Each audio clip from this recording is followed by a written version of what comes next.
Welcome to Fight News Now Extra. My name is John Pollock, and we have all of today's news, including a number of fights coming together for the UFC's return to Chicago coming up in July, including a title fight in the main event, while another fight falls apart, and we'll discuss all of it with John Ramdine and Robin Black.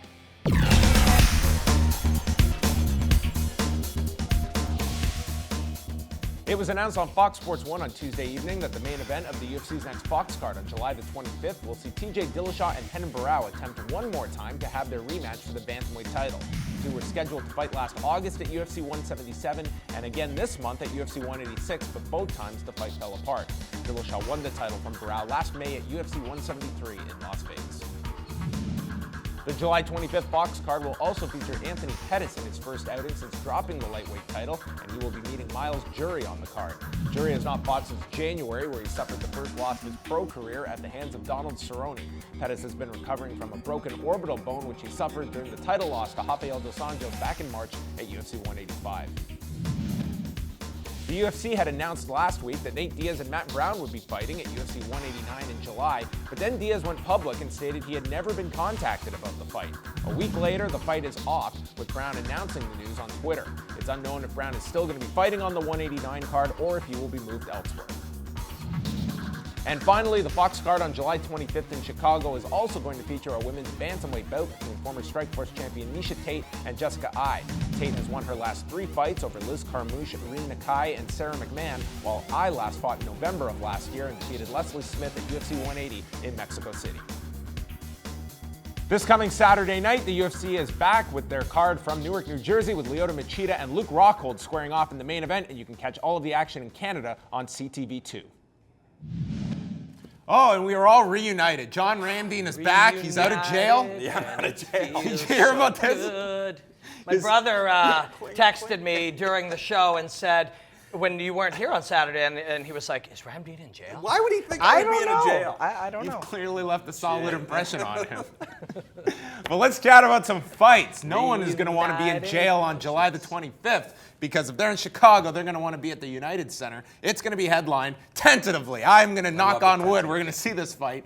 Renan Barao rematching Dillashaw for the bantamweight title. Until those two walk into the octagon, I'm not going to believe this fight's going to happen, because someone's going to slip in a shower, somebody's going to get themselves injured and break a rib. Something's going to happen. Yeah, but tentatively, they're supposed to fight. That is honestly my approach to this entire year of mixed martial arts. Like, we're getting excited about Lyoto Machida and Luke Rockhold. I'm not 100% sure that this fight's going to happen. It's only a couple days. I know it's only a couple of days. But again, I get so excited about these fights, and you know these are things that happen. Renan Barao fell. The fight couldn't happen until this fight in Chicago. But these are things that happen in mixed martial arts, and I think because of the UFC schedule and the fighters' schedule, these guys are working more than they ever have, and these are things that happen in MMA. I hate everything about July 25th because I'm going to miss one card this year. I'm going to miss one card, one pre-show broadcast, one post-show broadcast, and it's this one. And I really want to see that fight, and I'm kind of disappointed that I'm not going to get to see it.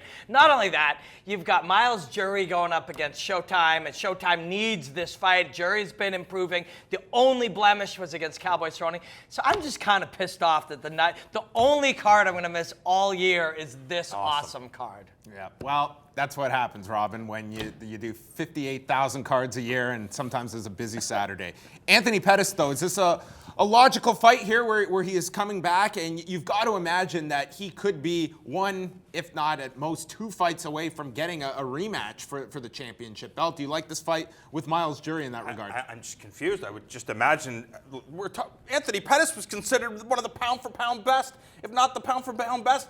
This guy deserves a rematch automatically. I think that most people still... I think you have to look at the first fight, though. I mean, to me, it was not a very it was a one-sided fight. I can see why he compares his Barao and TJ Dillashaw, although he did fight Mitch in between. But it's the same scenario. Round 1, TJ Dillashaw clocks Barao. The fight is different from that point on, and Barao says it's because of that. Punch number 1, left hand number 1, breaks the orbital bone of Anthony Pettis. So it's the same scenario. Barao had to fight once, and he didn't fight a top 5 guy, so it's kind of the same. True, but at the same time, we also remember Anthony Pettis talking about seeing Sergio getting stopped, and so there are a whole bunch of other factors, and I think I'm not saying that if Sergio won and Anthony Pettis didn't get hit, that he would have won that fight. But the fact is that Anthony Pettis has done so much at this, whether being in the WEC or the UFC lightweight champion, I think that warrants an automatic rematch against Rafael Dos Anjos. Yeah, Miles Jury is going to really like this opportunity because he just faced Cowboy and lost in a very important fight for him. If you go in as an undefeated 15-0 guy, get through Cowboy, we're like, oh my God. This is like a do-over, an even higher do-over against a guy coming off surgery for an orbital bone, all that kind of stuff. It's a great opportunity for him. As a style matchup, Anthony and Duke and his whole team will think this is a great style matchup. I think it is possibly easy to underestimate Miles Jury. By no means should they go in and assume this is a walk. He has to come in more prepared, more focused than he ever has. Which he will be, and really make a statement. You can't do 25 minutes with Jury and win 3 rounds. You got to go in there and smash this, 15-1 kid. And as well, a fight that is not going to be happening, Matt Brown and Nate Diaz. This was a very strange one because the UFC had confirmed that this fight was happening. Nate Diaz comes back and says, they didn't even contact me about this fight. Truth probably somewhere in the middle, as they typically are. But this is a fight. I can't say it would have been a super fun fight to watch, but I believe that Nate Diaz should be fighting at 155 pounds. I think it would have been a fun fight. I think it would have been some serious carnage, and who knows? I think most people were probably picking Matt Brown to win this fight just because of his physical superiority. But I think you're right. I think Nathan Diaz, his best fights are at 155 pounds, or give him the right fights at 170 pounds. This whole scenario is kind of easy to understand in a way. Diaz is like, they keep coming to me and offering me these fights, but I want to talk to them about making it worth my while.